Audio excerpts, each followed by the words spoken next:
Oh, good. Good evening, everyone, and welcome to this planning meeting of Melton Borough Council. I'm Councillor Pam Posnett, and I'll be chairing this meeting tonight. Members are reminded that we will be using the audio-visual system this evening, and the meeting will also be streamed live on YouTube. Please put your phone onto silent during this meeting. Members, when speaking, just to remind you, please raise your hand if you wish to speak and speak directly into the microphone in front of you, and remember to turn it off once you've finished speaking. When we're voting, the vote will be carried out by raising of the hands. I will now provide a reminder of the evacuation procedure. In the event of having to evacuate the council chamber, please leave by one of the 6 emergency exits around the sides of the chamber. Please assemble at the far side of the front car park nearest to the park entrance. Officers will be on hand to assist anyone who needs any assistance. I would like to introduce those present. The members this evening in alphabetical order are Councillor Browne, Councillor Chandler, Councillor Douglas, Councillor Evans, who's attending as a substitute for Councillor Wood, Councillor Hewson, who has not arrived yet, but he is supposed to be substituting tonight for Councillor Holmes, Councillor Illingworth. Apologies have been received from Councillor Pritchard, Councillor Smith and Councillor Steadman. We have a team of officers present who are to my left, the Assistant Director for Planning and Delivery, Jim Worley, and to my right, our planning solicitor, Tom Pickwell. We also have members of our Democratic Services team present, assisting with the technology and taking the minutes. They're Helen Ainge and Sarah Evans. As I've said, we've got apologies for absence from Councillors Fisher, Holmes and Wood.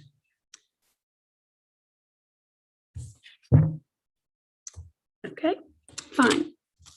So, application number 1 is 1901. Sorry. Oh, sorry. I'm racing ahead of myself. It's anybody think I've got a race to win, and I can promise you I've not.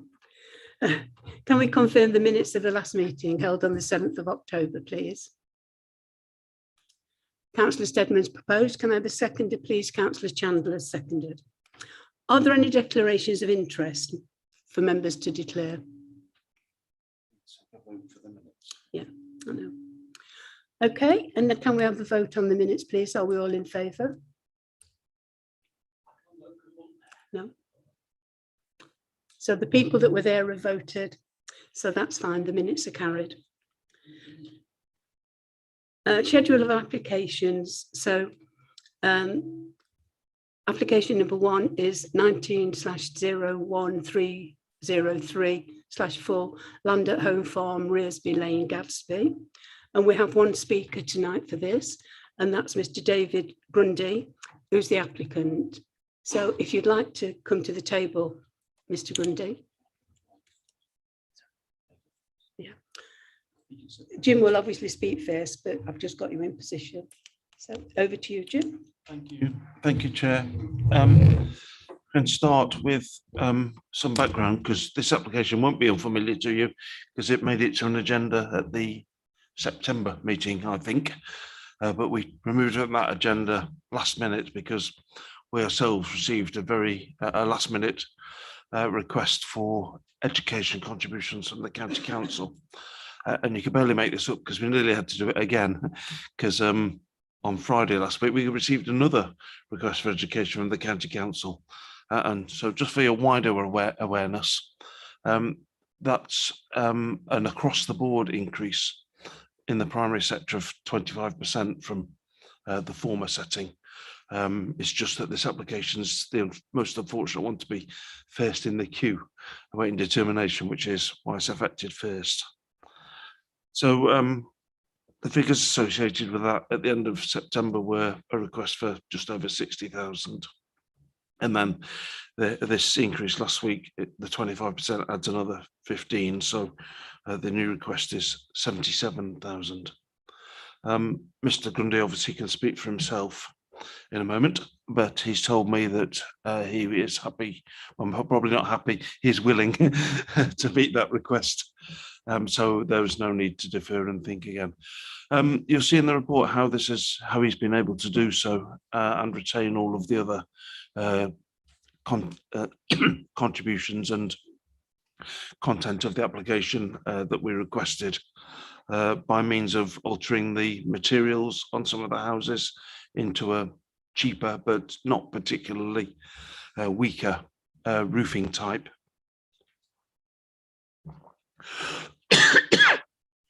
Excuse me. So with that change, we're able to retain the initially proposed £60,000 toward affordable housing as committed sum and meet the education request, including the new request. So if I can just quickly waltz through the plans, please.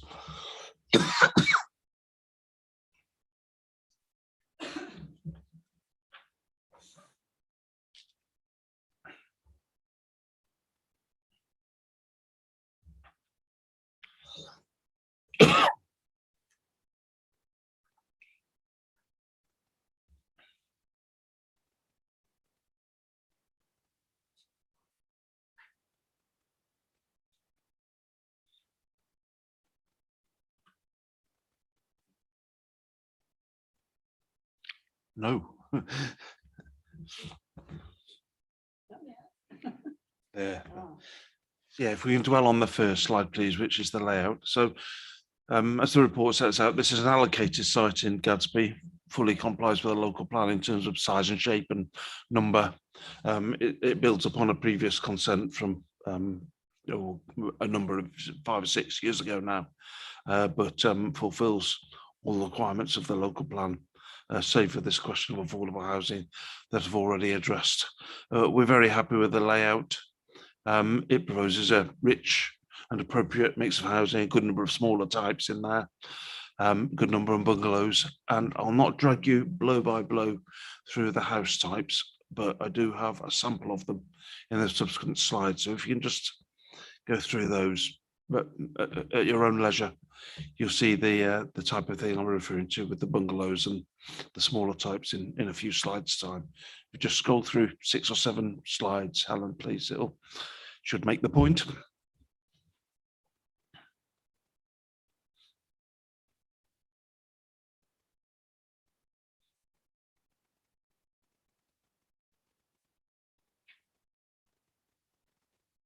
So just returning to the question of affordable housing and the commuted sum, the commuted sum, the application itself, is deficient in terms of affordable housing in comparison to policy, but this has been rigorously tested and justified in this case. A very thorough viability assessment has been undertaken and independently checked, which has concurred with the applicant's view that only £60,000 is possible from this site because of development constraints associated with it. It's to do with a great big drainage requirement, if you need to know the detail, which wasn't known before. So with that background and with it being an allocated site that it would fulfill and bring housing supply to Gadsby, which doesn't receive very much, so welcome. We're happy that that compromise is bearable and therefore recommend approval. Has anybody got any questions for Jim? No?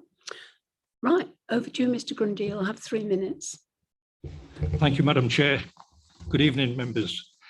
Cllr Developments is my small family-run company. This is my only project, and after nearly 2 long years, I am pleased to see that this application is recommended for approval. I brought the site without outline consent, but before doing so, I sent a pre-development form to Severn Trent Water. Their reply stated that there was a combined connection for the foul and storm drain at the nearest inspection chamber to the site. Whilst we were waiting for planning application process to conclude and the site having been brought, we submitted the technical drawings for the on and off-site drains to Severn Trent. After some time, we had confirmation from Severn Trent that the drawings were acceptable but they had to get approval from their asset protection team. A few weeks later, we were then informed that their asset protection team would not allow a combined drain to be connected into their apparatus, and that only the foul could be connected. A separate storm drain was required and needed to discharge into the nearest watercourse. This has meant a completely new drainage design and a huge 6-figure additional expense, which for a small development like mine has a massive impact. We went into this venture fully intending to provide affordable housing. We intended to provide discount market housing, as the scheme was too small to attract rural housing providers. We have worked hard to try and meet our obligations, and as such, we have committed to making a financial contribution to affordable housing, having carried out a viability exercise in line with the local plan policy. We have also committed to paying the education contributions, despite them constantly changing and adding to the financial burden. We are fully meeting the contributions requested, as well as making an affordable housing contribution in order to ensure we meet the social objective of sustainable development. The improvements to the sewers will not only make provision for my development, but will enable the system to be improved for everyone in the future, which, along with the high quality materials that I'm using in the development and the unique woodland setting, will ensure the environmental aspects of sustainable development are taken into account. In terms of the economy, we employ tradespeople from the Melton area. All materials are brought from local merchants. I run my business from Rotherby. I have had nothing but support from the local community and the parish council, and I am desperate to start work on this site. I ask for you to approve this scheme this evening so that I can do just that. Thank you for your time. Thank you, Mr. Grundy. Any questions for Mr. Grundy? No? Well, thank you very much, Mr. Grundy. There are no questions. So we're open for debate now. So who would like to speak? Thank you, Chair. Yeah, I'll go first. Yeah, I've looked at this, and obviously I know Gadsby pretty well. I think it's a really nice site, actually, and it'll actually enhance something that's run down and degenerated, really. I think it's just unfortunate that the applicant has had to put extra monies into things such as the sewage and the water system, etc. But as he has said in his comments, that that's going to benefit the rest of the community and that part of the village itself as well. I like the layout, like the housing, like what it's basically going to do, and I see absolutely no problems with this application. And the fact that the housing, the commuted sum in Gadsby being quite isolated and rural, probably does make sense in this occasion to actually commute that sum that probably does need to be spent for social rent, etc. in the likes of Melton Mowbray.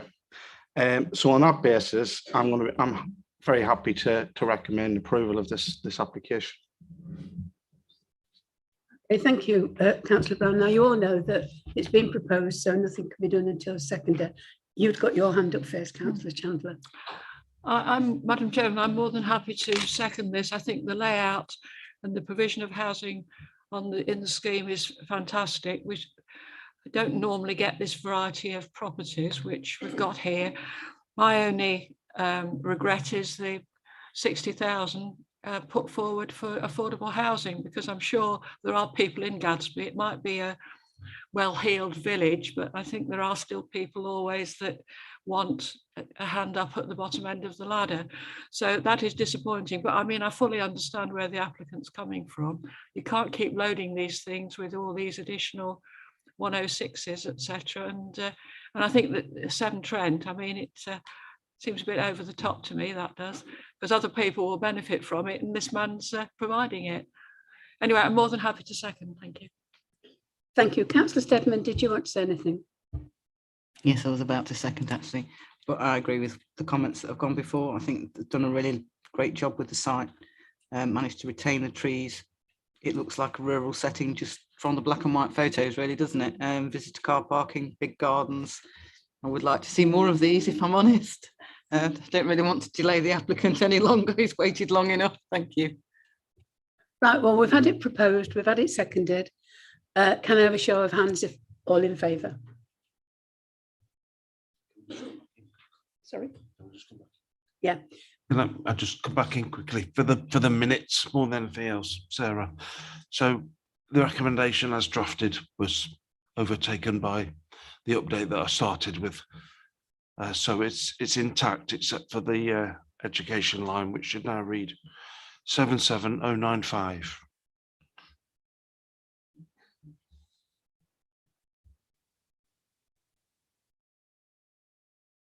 Right, thank you, Jim. So we had a show of hands. Everybody was in favour. So I'd like to pass that recommendation and agree with the officer's recommendation. And I know it does look a lovely site, and I'm very pleased that we can give you the go ahead tonight. So thank you.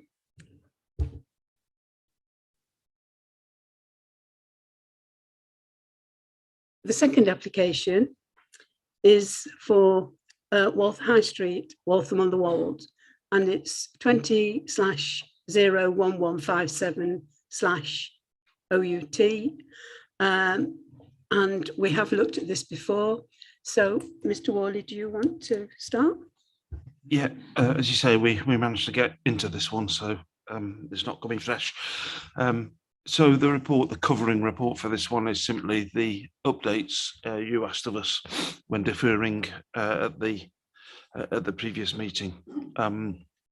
So we've checked and double checked the width of this gap, and that's stated in the report, and also report to you the outcome of the Severn Trent meeting, which I and several others here has attended a couple, 3 weeks ago, whatever it was. So you understand where they're coming from.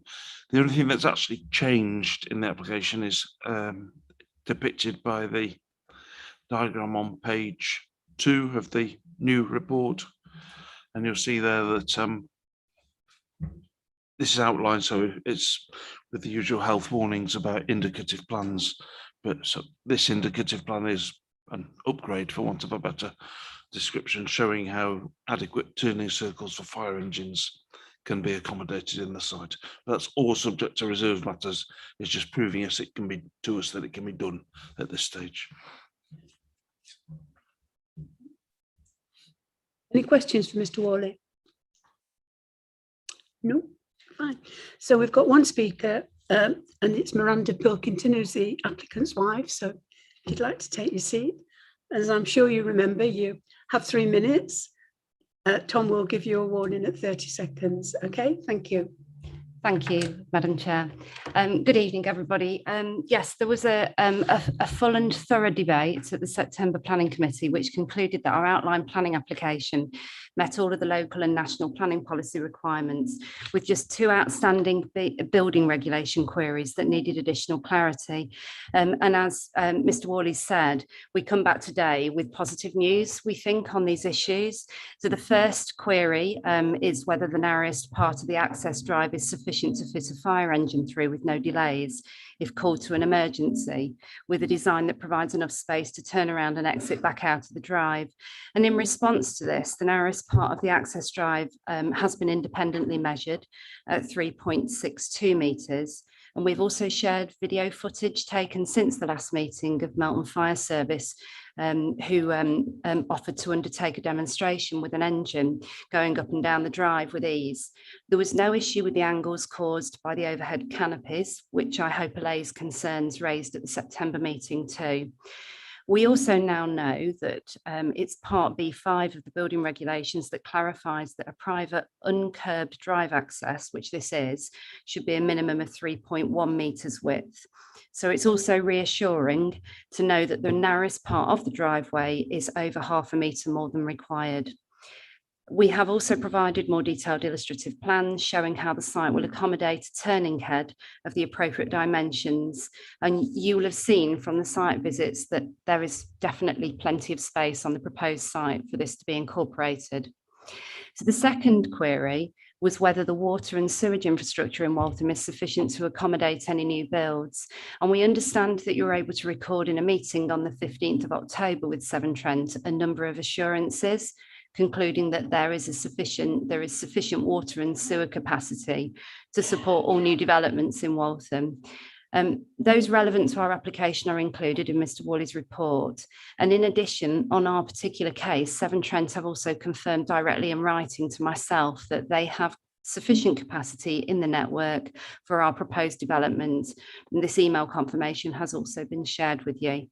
So collectively, therefore, the outputs from your meeting and the email confirmation I have received provide robust documented evidence of Severn Trent's agreement and commitment to ensuring the infrastructure is sufficient, which we hope provides an important audit trail for the planning committee members should they ever need to be held to account. So I hope that you agree, therefore, that we have responded fully on the outstanding building regulation queries to inform a final decision of our planning application today. And I'd just like to thank you all for your time and thoroughness with our case, which is very much appreciated. And I'm happy to take any questions. Thank you. Are there any questions? No? Well, thank you very much, Mr. Pilkington. If you'd like to take your seat. Right, we're open for debate then. So, Mr. Yes, well, it's outline. We had queries, we deferred it, we've had them answered successfully.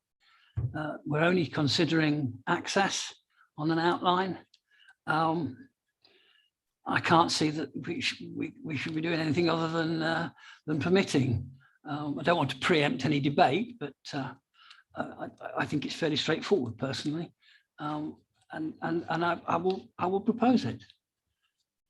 Thank you, Councillor Illingworth. So we've had a proposed permit. Are you seconding, Councillor Steadman? Thank you very much.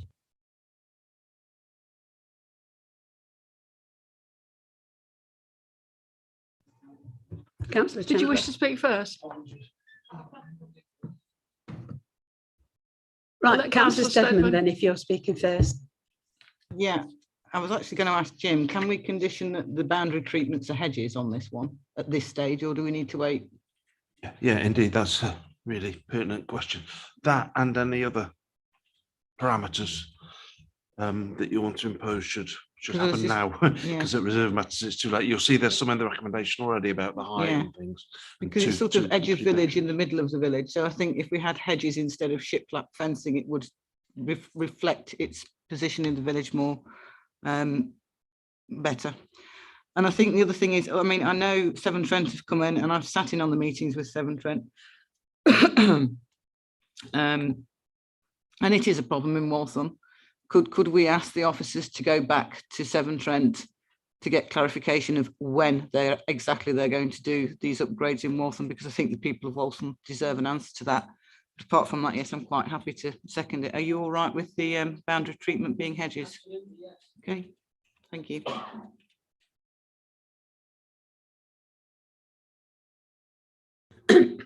Right, so Councillor Chandler. Thank you, Madam Chairman.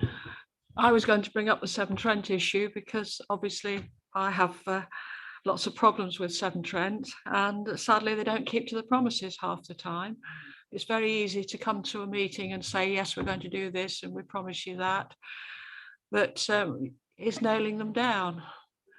And I'm not aware that they've checked anybody's pressure in Musson since the last meeting. It's still fluctuating up and down. And it's all right to say most of the time it's okay, but some of the time it's not okay. And in this day and age, if you can't put your washing machine on because the pressure's low, it's not good. And you keep on adding one or two at a time and they say, oh, it's not much, it's only another two, but it all has effect on the supply. And when they're taking tankers to Waltham Tower on a regular basis, you know they haven't got the water there. So yeah, I'm quite happy to pass this, but I have reservations about the Severn Trent. Thank you. Thank you, Councillor Chandler. I think we all have reservations about Severn Trent. I don't think any of us would disagree with the comments that have been made, and Jim has agreed that he will go back to Severn Trent to make sure everything's okay. Councillor Hewson joined us during this debate, so he will not be able to vote on this application. So it's been proposed, it's been seconded. Can I have a show of hands? Who's in favour? So that's everybody in favour. So the application is permitted. Thank you very much indeed.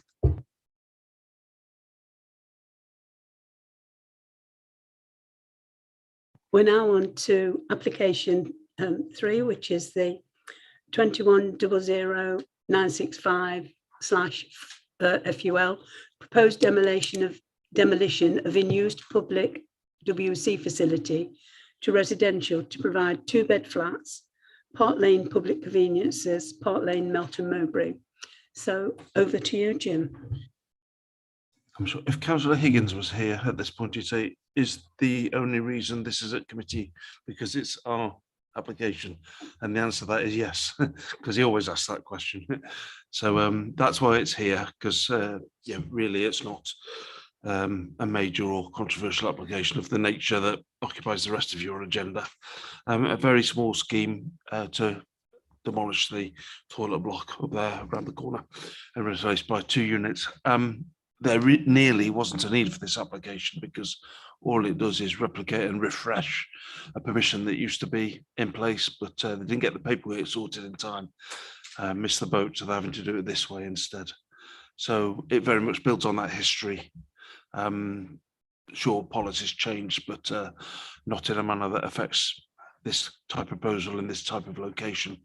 So it has a resounding recommendation of approval. Okay. Any questions for Jim, anybody? Councillor Steadman.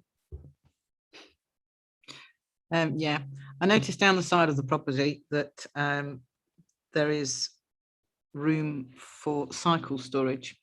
I could actually see these flats being attractive to older residents, to be honest, being in the middle of town and central to all the amenities. Is the room down the side of these properties to park a mobility scooter?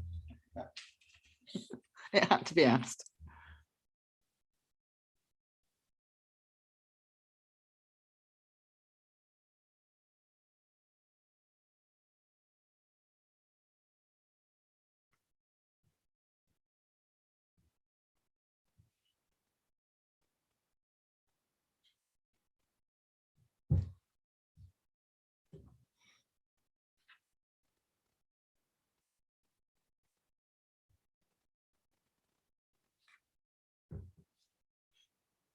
Yeah, so it's an odd arrangement because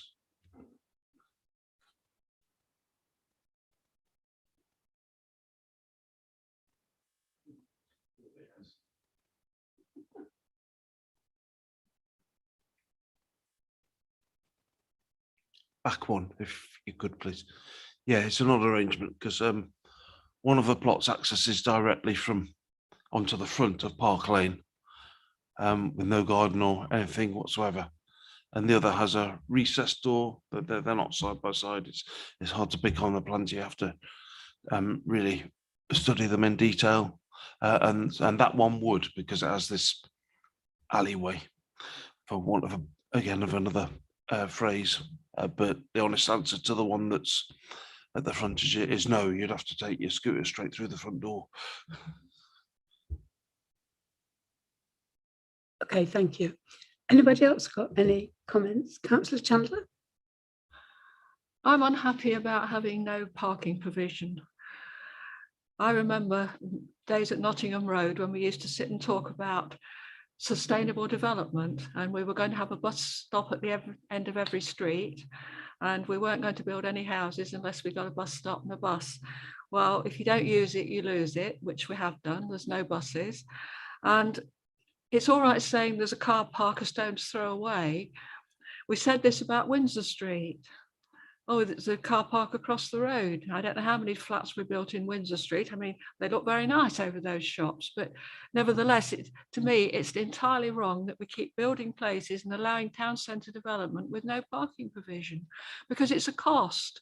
And to me, I mean, Councillor Steadman thinks they'll be for older people, but they could be for younger people, working people who've got to get out in the morning at 7 o'clock, and then they come back probably 4:30 and they've got to go and pay to park for an hour and a half. And it's a drain on their incomes all the time. And yeah, I mean, I think it's a good use of this site, don't get me wrong, but I do have reservations about building places in the town. There might be a car park nearby, but it's at a cost. And it's a drain on people's incomes if they haven't got a big disposable income. Thank you. Thank you, Councillor Chandler. Councillor Illingworth, please. Yeah, having lived in a flat on Park Lane and as a motorist, there are actually a small number of spaces a little further down, and they're generally used by town estate, but they're not exclusively town estate parking spaces. There's not many of them, but I used to be able to park my car there most times. I know it's not ideal for building place without it, but I think that's central to town. I don't see the car parking as a big enough obstacle to us approving it. Yeah, I know there are, because I've got friends who live in the bungalow, which is situated in the park, and that's where I park when I go to visit. Councillor Evans. Thank you, Chair. I always get a bit nervous when we own anything that we put planning permission in for, because we all know, as owners, we're judge and jury here, which is a bit always worrying for me. And that's just a point I need to make as a councillor, because I always find this I've been confronted many times by members of the public who say, how can you possibly decide on something you're benefiting from? And that's always a tricky one for me. And I must admit, this is a tricky one again. The other point I would like to make is, when anything, in my opinion, is in a conservation area, our conservation officer should make a comment.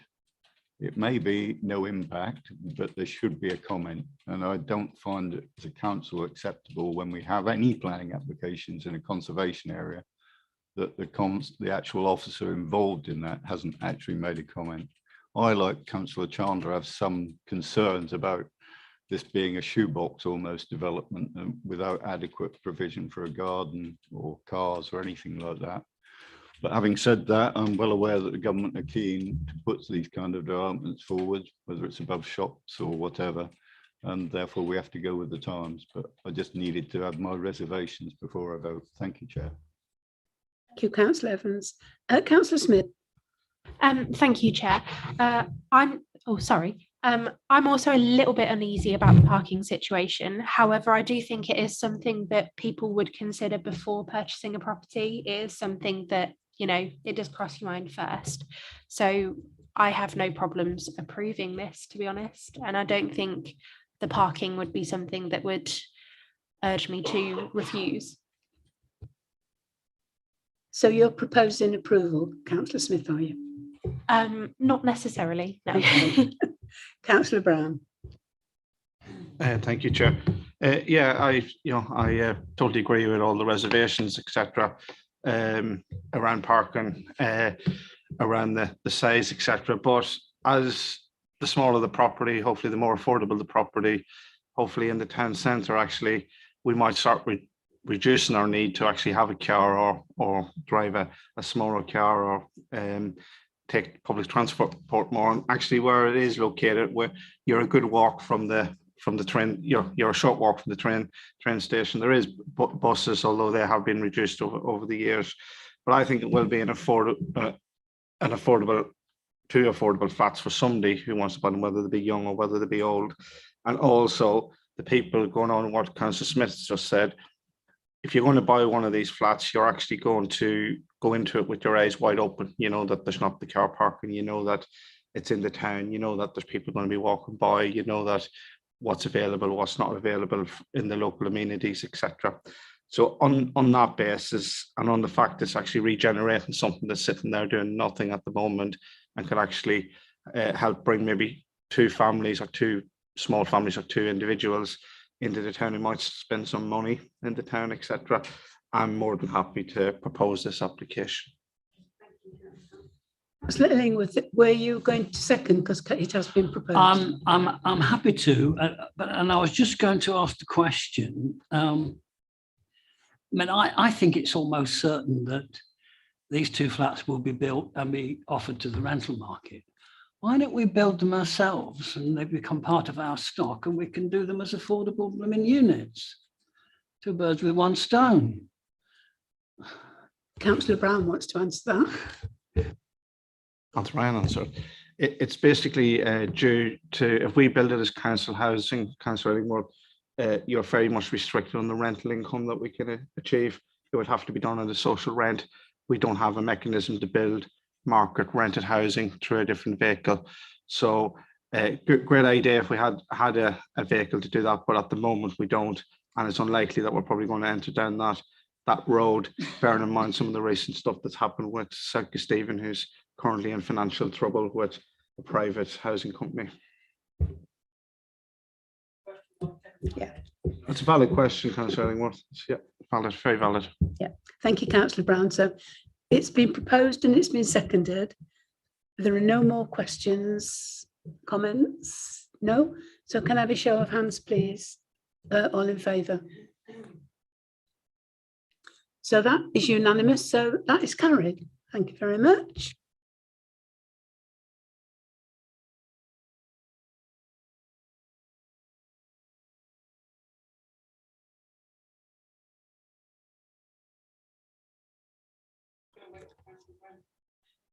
Yeah, we'll wait for Councillor Browne to come back. He's just left the council chamber.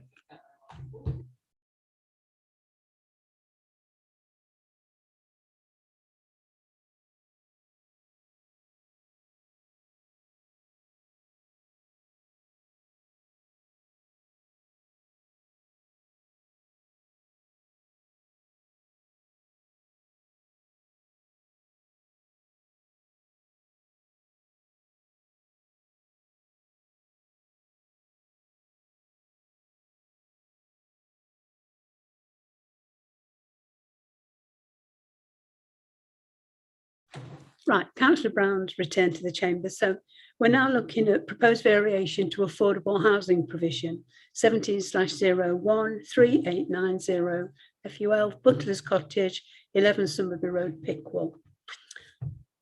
So over to Jim. Yeah, I hope really straightforward. It's a proposal just to flip the approach basically to achieving affordable housing from on-site provision to a financial sum.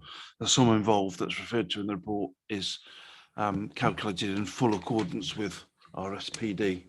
And our SPD also sort of countenances such a switch where on-site delivery will be a problem. And you'll see the comments of the Housing Policy Officer that it's very unlikely we'd attract a housing association to get a small single mid-terrace property on its own in, without trying to be rude, in the middle of nowhere.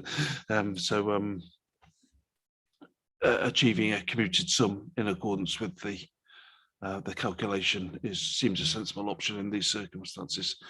I do have to report some inputs from Councillor Higgins and the Parish Council down that way. Councillor Higgins is very keen that this development goes ahead. He's very grateful to the applicants that it's such a high quality and won't want the affordable housing debate to undermine its progress. He summarised that as, in his own words, it has an extremely high architectural merit. He hasn't seen one better in his ward. It must have a benefit the community in terms of a contribution to affordable housing, and this sum is exactly that.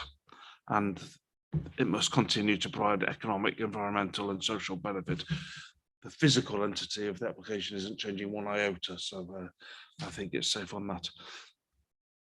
Somerby Parish Council, remember that they supported this first time around, and they also, their policy, they have a neighbourhood plan policy which post-states the neighbourhood plan, the local plan, sorry, and what it says is that off-site provision should only be pursued if on-site, in exceptional circumstances, if on-site provision isn't feasible.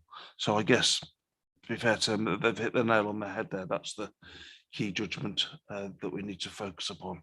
You know, is this the better way of doing things?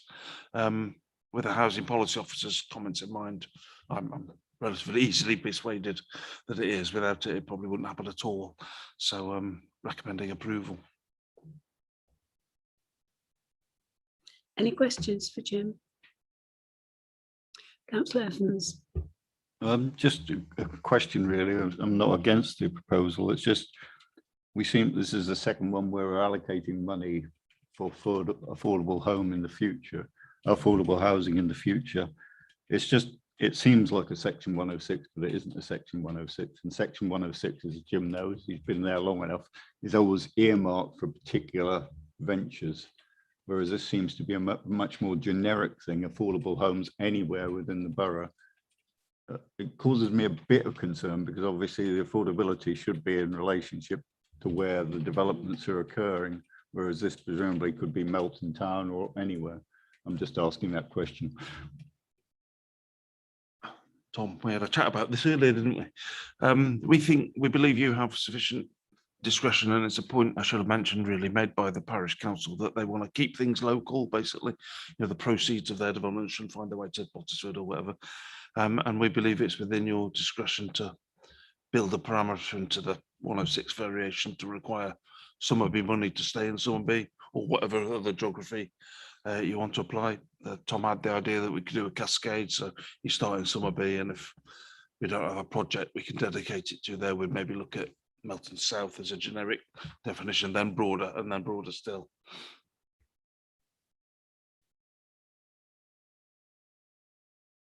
Browne, please. Yeah, could we, some warning just around maybe that cascade, and I think we do it in when we do it for tenants, yeah, whether we could trust you guys if somebody was to propose this to come up with the near enough the exact same wording. Would that be possible, Tom?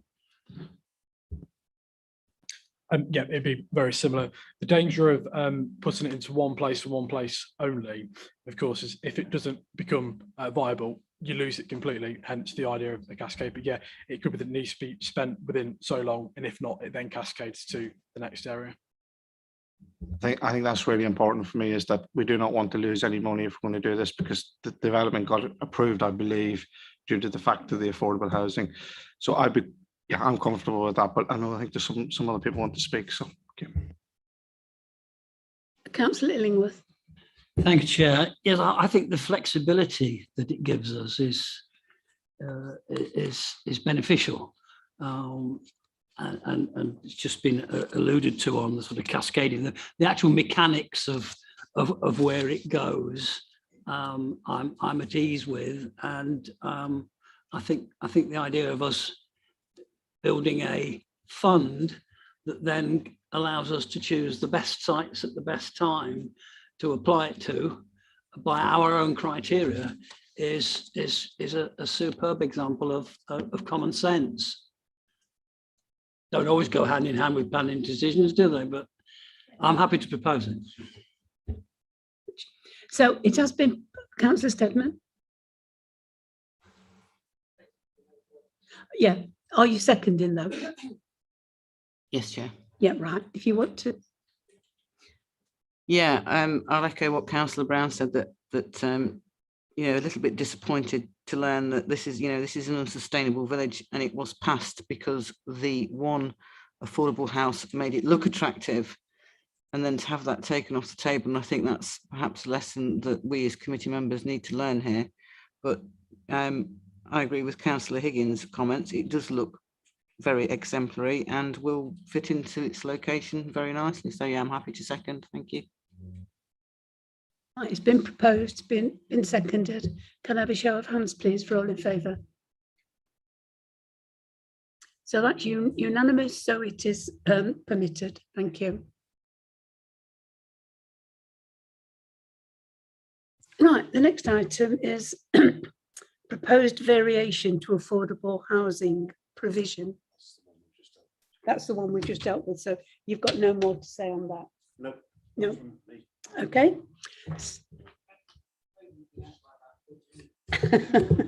So, I'll have to come up with some urgent business. so any urgent business? Well. Did I say 7:30? Yeah. No. So has anybody else got any urgent business that they would like to bring up tonight? Okay, that's fine. So thank you all very much for your attendance. I think we've had a very positive night tonight. So thank you all. Safe journey home.